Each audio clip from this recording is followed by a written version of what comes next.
Welcome to This Explainer. You know that sinking feeling when your hard-earned money just vanishes the second it hits your bank account? Yeah, if you felt that, you are definitely not alone. But today, we're not just going to sit around and demystify the paycheck-to-paycheck trap.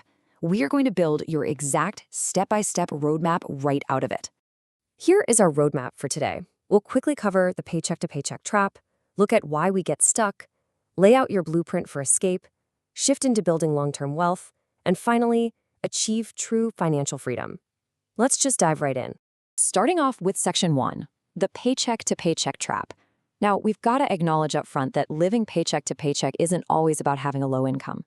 It's actually this really dangerous behavioral pattern where the money arrives, bills get paid, the cash disappears, and boom, your next paycheck is already spoken for. So where does the money go? Well, actually, scratch that. It's more like, where did it go? Because it's already gone, right? It's incredibly frustrating. You work hard, you earn a decent wage, but by the 25th of the month, you're staring at your banking app, completely broke. Let's look at a real-world example to see how this actually plays out. Take David. He's 32, making 78 grand a year. On paper, the guy is doing great. But then you look a little closer.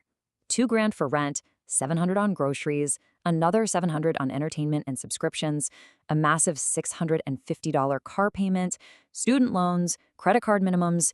His entire monthly take-home pay is literally devoured before he even wakes up on payday. Every single dollar is tied to something in the past. And that leaves David with a terrifying number, 0. The core issue for him isn't really his income, it's his absolute lack of a buffer. So when a $1,500 car repair inevitably hits out of nowhere, what happens? He has absolutely zero margin, so he has to swipe a credit card, digging a deeper hole and pretty much ensuring that next month's paycheck is going to be even more strained. Which brings us to Section 2, why we get stuck. Why do so many of us get trapped in this exact same loop? We have to uncover the invisible forces quietly draining your accounts, because, understanding them is the only way we can actually fight back. The biggest culprit here, lifestyle inflation. It's so common. We naturally feel that as we earn more, we deserve to live better. So a hard-earned raise quickly turns into a luxury apartment, or premium subscriptions, or a brand new car. Basically, you just become more expensive to maintain. Your financial security doesn't actually grow, only your spending does. But hey, it's not just the big upgrades that hurt us, is it? It's the quiet dreams. It's that daily food delivery you aren't really tracking or leaning on credit for basic stuff. But maybe the most dangerous trap of all is that lie we constantly tell ourselves. Oh, I'll start saving when I finally earn a little more. Spoiler alert on that one, without a system in place, you won't. The cycle will literally just repeat itself, just at a higher income bracket. All right, Section 3, your blueprint for escape.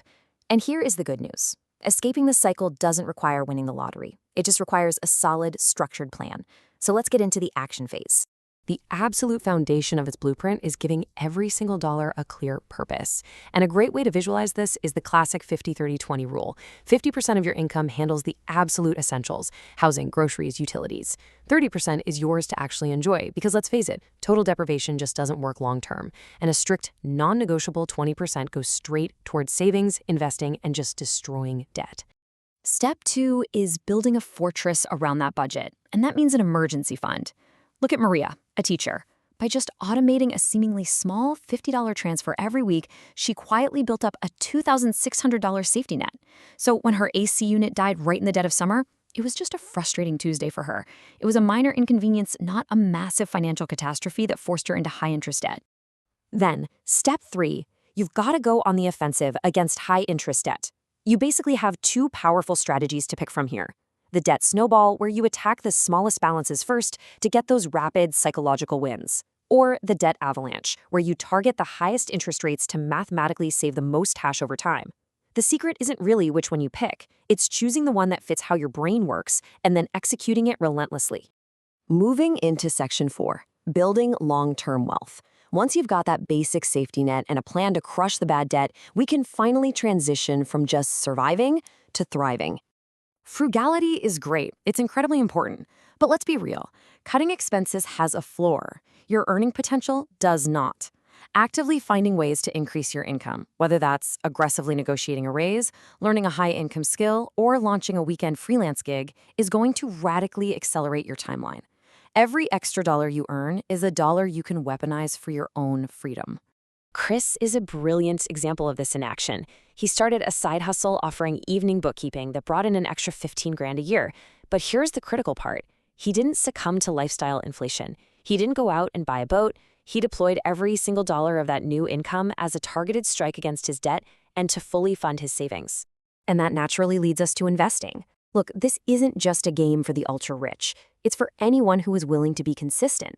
Take Lisa. Once her high-interest debt was cleared out, she started funneling just $200 a month into broad market index funds. By starting early and just never touching it, she let time and compound growth do all the heavy lifting for her. It just proves that lasting wealth is built on boring, consistent habits, for sure, not just massive salaries. Finally, let's look at Section 5, Achieving True Financial Freedom. This is all about locking in those gains so you never slip back into the paycheck-to-paycheck cycle ever again. Here's the secret. Financial freedom is built through discipline, not perfection. You have to turn these actions into automated everyday routines. By putting your savings on autopilot, tracking your spending, and reviewing your budget every month, you completely remove the emotional friction from money management. You're basically building this sustainable, self-reinforcing machine that just runs quietly in the background of your life. Let's look at how all these little steps compound over time. Take James and Amanda, a couple earning 110 grand who were just drowning in debt. They didn't try to fix everything on day one. Year one was just about sticking to a realistic budget. Year two, they crushed the credit cards. Year three, they built a 6-month emergency fortress. Year four, they began aggressively investing. And by year five, they bought a home with a healthy down payment. 5 years of intentional decisions completely transformed their reality without needing a massive salary bump. The paycheck-to-paycheck cycle might feel like this permanent, inescapable trap right now, but your journey out begins the very second you decide to take control. So take a hard look at your finances today and ask yourself, are you going to control your money, or are you going to let it control you? Thanks for joining me for this explainer. Take these tools, build your own system, and start claiming your financial freedom today.